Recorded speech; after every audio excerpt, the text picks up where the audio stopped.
So I got to this little island. It's a breeding side. The the birds are laying eggs. Take care of the chicks and stuff. I've seen so many uh, seagull chicks today, like a big size, small size.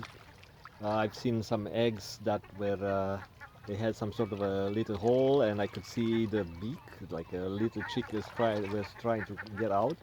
It was amazing for me. And so I decided to sleep here on this little island, and it's just me and birds.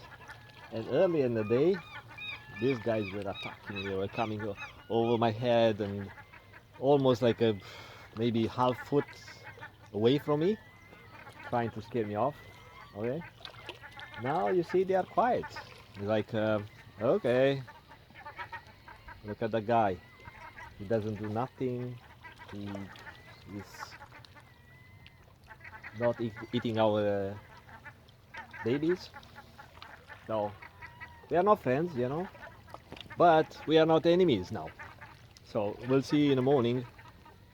But I'm waiting here to see this bird settle somewhere because I need a flat rock or some sort of a surface to set up my bed. And of course, I don't have a bed, but I have to make one up. And the best spots are being taken. You see those. Excuse me. I just had some dinner. Um, that little rock. Uh, it's kind of a flat area, so I thought earlier. Ooh, that's a good spot to sleep tonight. But they took that spot, so I don't want to argue with these birds because uh, who knows what type of weird behavior they may have. They may come in the in the evening when I'm trying to sleep and make some noise or try to pick on my eyes or something. Um, so yeah, it's and I was trying to show you. I look at the timetable, so I have internet access here. I was supposed to do that before I left home, but I thought, that's okay. I look at the water, and I'll put my boat somewhere higher up. But the boat is heavy. It's heavy, and especially when it's loaded with stuff. And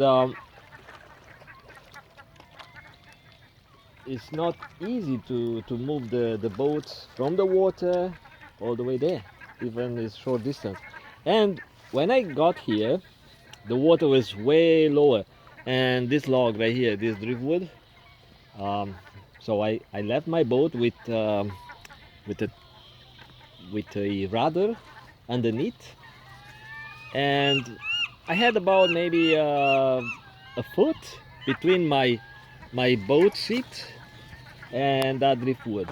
And I went around, I took some pictures, and I enjoyed some views. And when I got back, my boat was pushing up that log, was kind of a pinched into that log, and I was trying to push the boat down, but it's very buoyant, and the only thing I had to do is like remove the pedal, put the seat down, and I made less pressure between the boat and that log.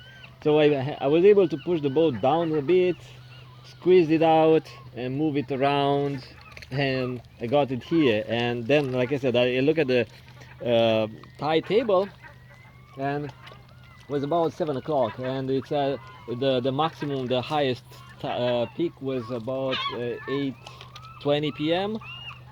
And I thought, okay, I have about 2 feet, because it was 16 feet and the maximum was 18 feet. So I had 2 feet. So I thought, okay, I think my boat will reach the water. And you see, these guys predicted the tide perfectly, because I have maybe 4 inches to the water. Of course, there are some debris, but the water is so. Now the water is not coming up anymore, so it's going to uh, uh, lower. Let's say it's going to the low tide till the morning, and so I'm not worried about anything. And I found a piece of rope, a big old rope that even I try to pull it, it won't come. So it's kind of a caught into something. So I just wrapped the safety rope on my boat, and it won't be a tsunami, won't be any type of big waves to pull the boat into the water. And even it was do that, probably it would get stuck right here. So I'm going to get my sleeping bag and maybe try to clean up that area and make a flat bed for myself, and set my 360-degree camera on kind of a time-lapse thing. Yeah, then I'll try to, you know, try to meditate or try to rest my mind. Check the camera 2 hours later, and hopefully I'll have some sleep. So tomorrow morning I'll go to take some picture of the eggs that were almost hatching, and back to Vancouver. So that's my wilderness adventure, which is not far from Vancouver. It's like 20 kilometers away, but still it's wild.